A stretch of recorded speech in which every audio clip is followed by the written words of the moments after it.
এবার একটি গান করেছেন বাবা রশিদ সাইজির। গান ব্যাখ্যা করতে যে আমার বাবাজি একটি কথা বলেছেন, দেহ থাকলে সেখানে রূহ অবশ্যই লাগবে। আমার বাবার কাছে আমি একটু জানতে চাই, আদমের ভিতরে আল্লাহ পাক যেভাবে রূহ ফুৎকার করেছেন, পাক পাঞ্জাতনের ভিতরে কি সেভাবেই রূহ ফুৎকার করেছেন কি না? আরে বাবা রে বাবা, কঠিন কথা, কঠিন কথা। আদমের ভিতরে আল্লাহ পাক যেভাবে রূহ ফুৎকার করেছেন, পাক পাঞ্জাতনের ভিতরে সেভাবেই কি রূহ ফুৎকার করেছেন নাকি অন্য কোনো ভাবে রূহ ফুৎকার করেছেন? আপনার কাছে আমার একটু ছোট্ট করে জানার বিষয়। আর এই দেহের মধ্যে নবী, হুজুর পাক, মাওলা আলী, মা ফাতেমা, ইমাম হাসান, ইমাম হোসাইন কোন কোন জায়গায় বাস করে? এই দেহের ভিতর হুজুর পাক, মাওলা আলী, মা ফাতেমা, ইমাম হাসান, ইমাম হোসাইন তারা কোন কোন জায়গায় বাস করে? এটা একটু আপনার কাছে আমার জানার বিষয়। বাবাজি, আশা করি আপনি সুন্দরভাবে বুঝিয়ে দিবেন, কারণ আমি জানি কি আর বলবো কি, আমি তো কিছু জানি না। আজকে জানার লোক পেয়েছি, সেজন্য আজকে আমার বাবাজির কাছ থেকেই কিছু আমরা জানবো। ধন্যবাদ। আমি চাই না রে, চাই না দুজন, আমি চাই না রে, চাই না দুজন। চাই না পাপ পুণ্য, চাই না ভালো মন্দ, কি জন্য হয়েছ তুমি এত ছন্দ? চাই না পাপ পুণ্য, চাই না ভালো মন্দ, চাই না পাপ পুণ্য,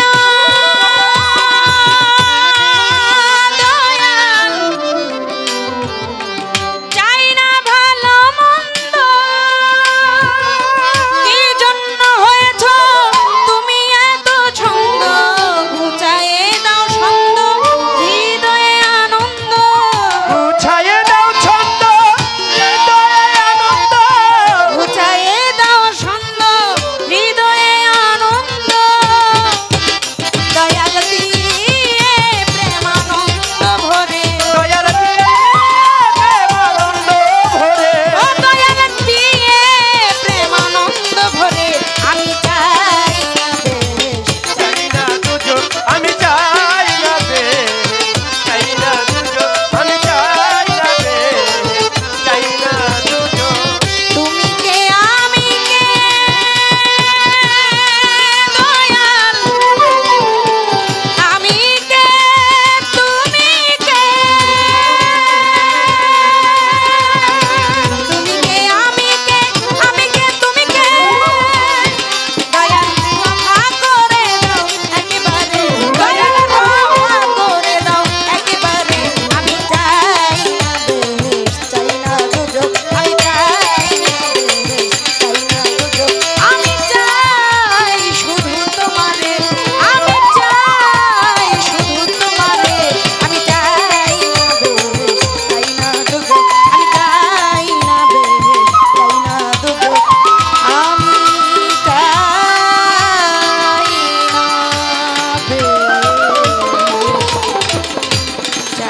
না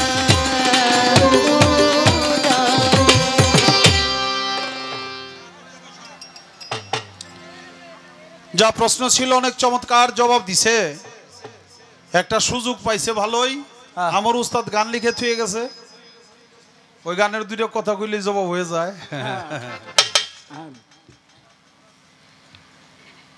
কিছু কইতে পারেন না আজকে, আমি আগেই কইছিলাম, তারপরে আমার একটু অভয় দিছে ভালো করে। কখনো ভয় পাইন না, যা ইচ্ছা কর, আপনি যা ইচ্ছা তাই কর, যা ইচ্ছা তাই প্রশ্ন করেন, কোনো ভয় পায়েন না। ঠিকই আছে, আমাকে শঙ্কর দাস মারা গেছে, আল্লাহ তার গুনাহ খাতা মাফ করুক। গান করতে করতে গানের মঞ্চে এসে চলে গেছে। তো শঙ্কর দাস তখন শিল্পী না, গান শিখে আমার কাছে বেহালা টেলা শিখে আমার বেহালা নিয়া ও গান শিখা অবস্থায় আমার বাড়িতেও কয়েকবার আসছে। পিছনে কথা হয় বাচ্চারা। তো শঙ্কর দাস একটা বেড়ার ঘরে থাকে মিরপুরে। তো হঠাৎ করে কয়েকজন মাস্তান, তখন আবার আমরা মাস্তানের জ্বালায় খুব কষ্ট পেতাম। এখন বাংলাদেশ সরকার আমাদেরকে মোটামুটি একটু সান্ত্বনা দিছে, আমরা এই ঝামেলাগুলি এখন কম পাইছি। আগে বাড়ি করতে গেলে করার টাকা পয়সা কারো হাতে হইলেও অনেক অসুবিধা ছিল। তো শঙ্কর দাসের কাছে কয়েকজন এলাকার মাস্তান গেছে ওই মাজারের পাশেই বিশিলের। তোরা শঙ্কর দাসের একটু চেতাইতে চাইতেছে, মানে চেতলেই একটা কিছু করে ফেলাইব। তো এখন শঙ্কর তো কোনো মতেই চেততেছে না, বুঝা ফেলাইছে আমার তো কাম সারা আমি একা। তো কথা যাই, তুই কিছু দেখতে চাস? মানে একা একাই তো হুদি একটা দোষে, কোনো দোষ ছাড়া একজন মানুষের মারাও অত সহজ না। মারতে গেলে একটু দোষ তো লাগবো, পায়ে বেড়াতে ঝগড়া করুন লাগবো। তোর তাই তুই কিছু দেখতে চাস? আমরা কারা দেখতে চাস? শঙ্কর দাস কহে না আমি দেখতে চাই না। শঙ্কর দাস যখন কইছে আমি দেখতে চাই না, তখন কি এর রাগ ওজোর কইছে দেখতে চাই না, তখন ওরা ভাইসে দিছে, চলে গেছে। মারে হ্যাঁ আমি তো আসলে কিছু দেখতে চাই না ওই রকম।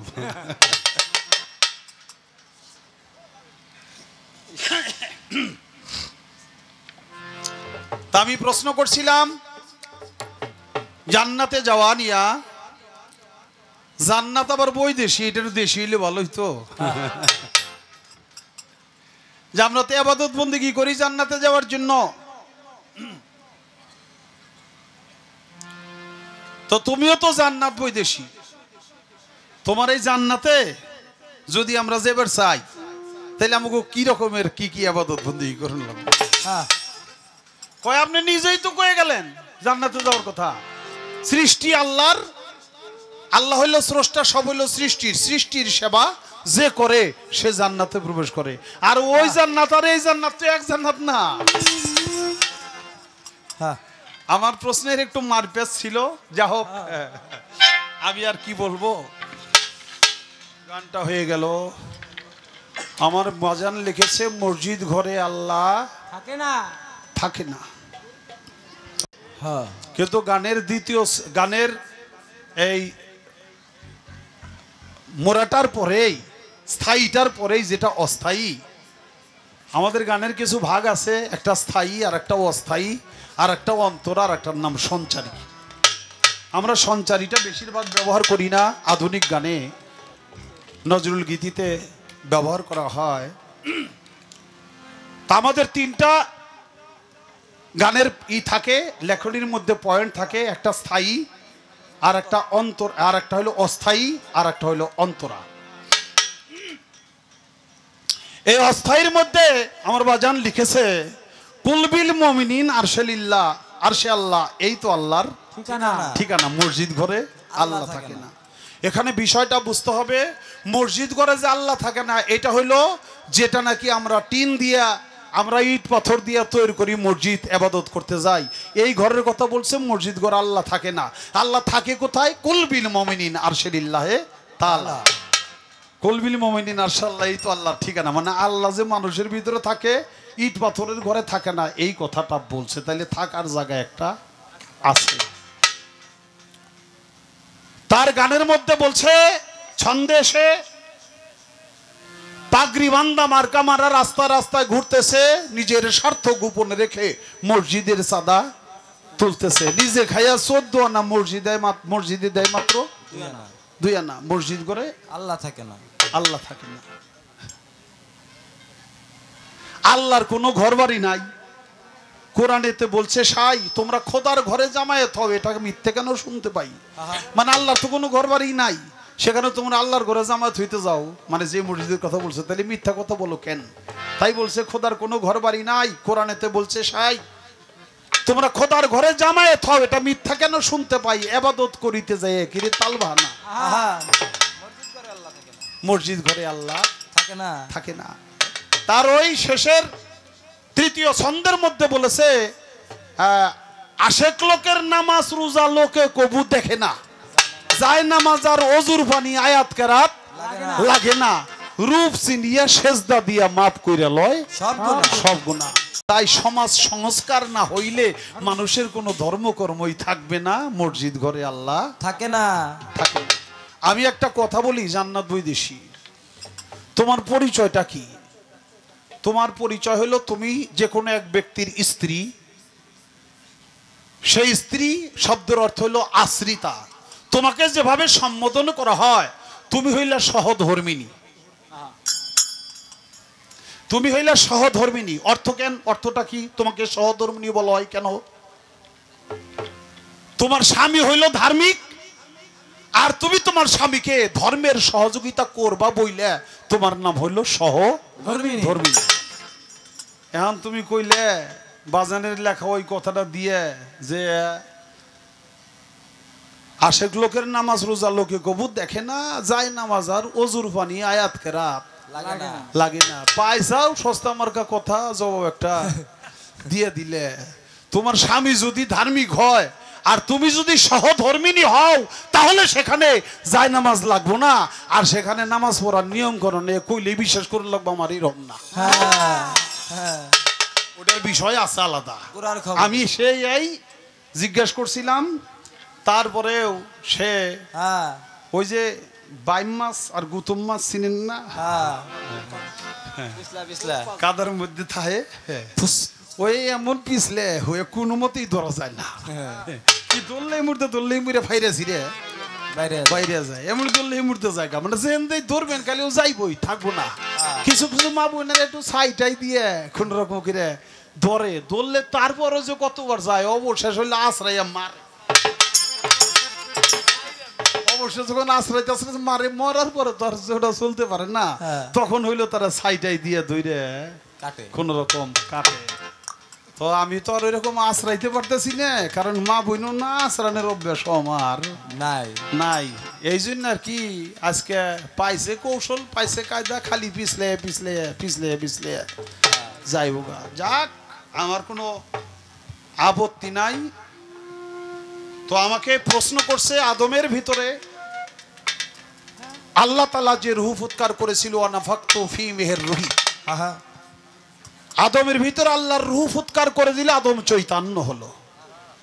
আহলে বায়াত পাক পাঞ্জাতন দয়াল নবী মাওলা আলী মা ফাতেমা ইমাম হাসান ইমাম হোসাইন, এই পাঁচজনের ভিতরে কি ওই রকম করে রূহ ফুৎকার করছে নাকি? আসলে বিষয়টা তো এরকম না।